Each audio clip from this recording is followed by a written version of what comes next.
আজকের দিনটা এত খারাপ কাটবে কোনোদিনও ভাবতে পারিনি। হঠাৎ আমি এই কথা কেন বলছি, ব্লগটা দেখতে থাকো, সবকিছু বুঝতে পারবে। হ্যালো এভরিওয়ান, তোমরা সবাই কেমন আছো? আশা করছি সকলে ভালো আছো এবং সুস্থ আছো। আমি শুভজিৎ, আমি কেরালাতে হোটেলে কাজ করি। প্রতিদিনের মতন আজও ঘুম থেকে উঠে ফ্রেশ হয়ে হোটেলে চলে এসেছিলাম।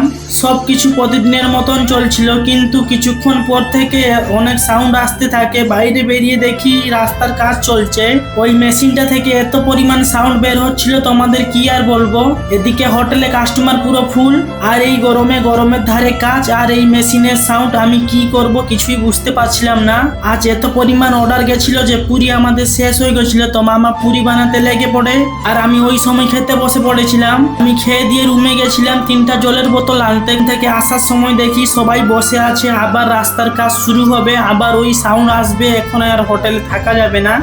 ব্লগটা না হয় এইখানেই শেষ করছি। দেখা হচ্ছে কালকের ব্লগে। সবাই ভালো থাকবে, সুস্থ থাকবে। আর যারা নতুন আমার ব্লগগুলো দেখছো কিন্তু ফলো করছো না, আমাকে একটা ফলো করে আমার ছোট্ট একটা পরিবারের সদস্য হয়ে যাও। টাটা।